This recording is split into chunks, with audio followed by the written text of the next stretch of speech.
Hello. We're going to set up some analog inputs. The equipment that we're using is a PLC from Automation Direct. It's a DL06 with an analog expansion module with 2 analog ins and 2 analog outs. We're also running a GS2 inverter drive, which will be taking the spindle load analog signal and bring it into the PLC to put a load meter on the screen. And the other analog function that we'll be doing is a pot to do feed override and slow jog override. So to start, we'll actually start scripting our macro. To start scripting the macro, the first thing we want to do is get our inputs. To do the inputs, we're going to do spin load.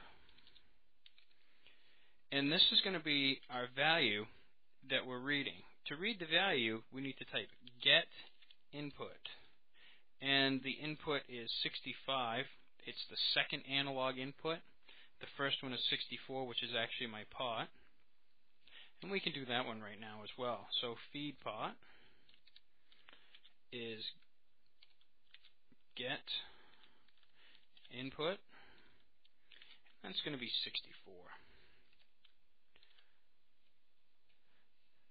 So now that we have our values, we need to do a little bit of work to them.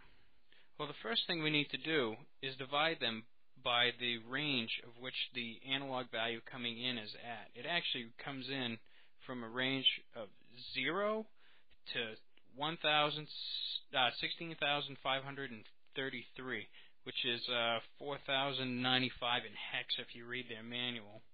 So I'm going to divide it by 16,533 and divide by 16,533.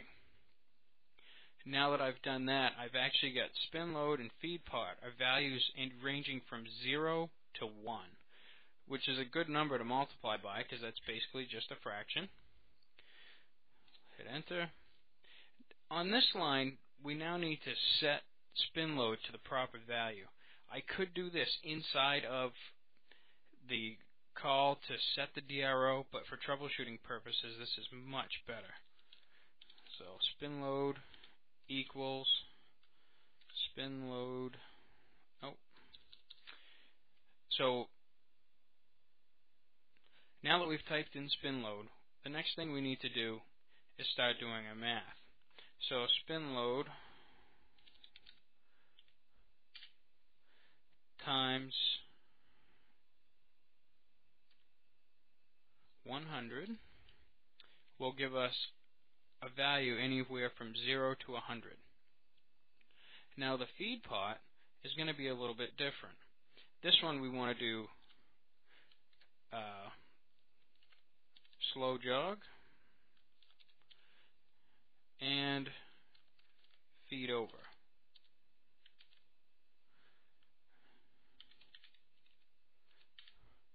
Now that we have the slow jog and feed over, we need to do a little bit of math to those. Well, my slow jog, I only ever want to go down to 4, and I'm going to go up to 100, so 100 minus 4 is 96, times feed pot.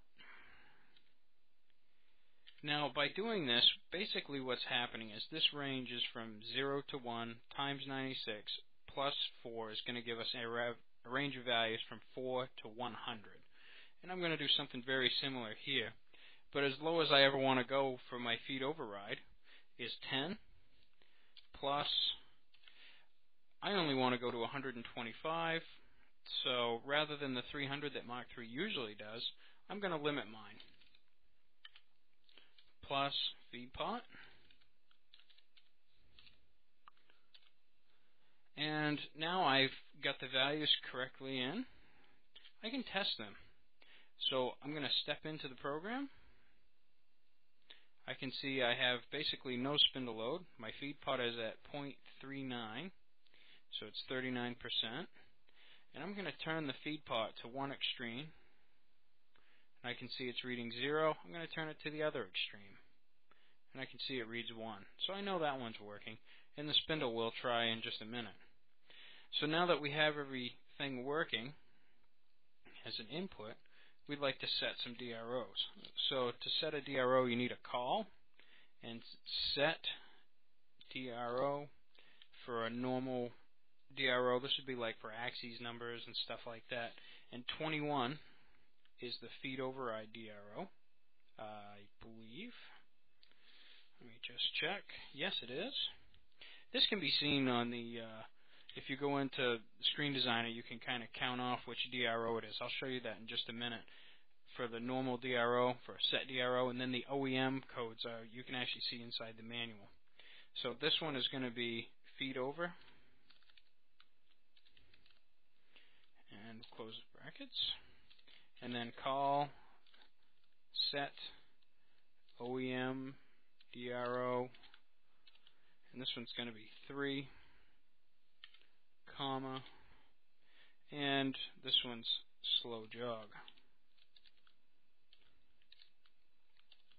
Now that we have those, the last one we need to set is the spindle load, but before we do that, I'm going to call the flyout tab, bring this back up, and I'm going to get the pod about in the middle right now, and I'm going to step into the program and see that it's actually at 37%, and we should see the values on the screen change here and here when I finish running this. So 125 and 39. Well, it shouldn't have gone to 125 right off the bat. So we'll bring it down, we'll run it again, go the other way, and we've done something incorrectly. That's because we have a plus right here. So it was a good thing we ran it like this. So I'll change this to a multiply. We'll try that again. Now we're going to step into the program to test and see that it's functioning. I now have it set about halfway. As I step into the program, we can see it goes to 52 and 38%.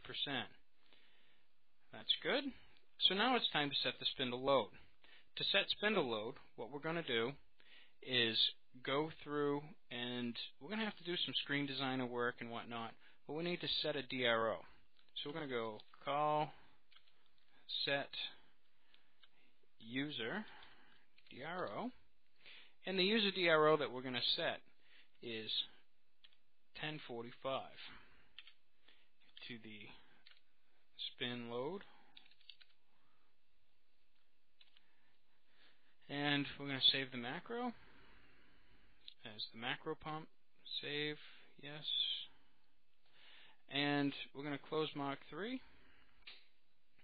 We're going to go and edit 1024 screen set. This is the normal screen set that you'll be using in Mach 3. And since I don't actually have anything reading back the RPM, I'm going to change this one to load. And I'm going to change the DRO beside it to 1045. And whether I had that 21 from before for feed over, if you count all the way across, so go across and then down, then across again, down, across, when you get to this, you'll actually be at 21. That's how I figured out what the OEM number was for that. Excuse me, just the plain DRO number was. So hit OK. I'll save it. Close this. Open Mach 3 back up. And I'm going to try and use my analog pot. We can see that as I turn it, I can go from 100 in my slow jog down to 4, and 10 to 125. And as you can see, it responds fairly well as I turn it. Okay, so now the only thing we have left to test is the spindle load. Well, you're going to want to watch right there. We'll turn on the spindle. And I'm actually going to pull the brake a little bit to see if I can get the load to jump up. And as I apply the brake more and more and more, you can see the spindle load climbing up. I didn't apply it too hard because I didn't want to burn out my brake too much. But we can see that our macro pump's running just fine. So, hope you enjoyed it, and thank you for listening.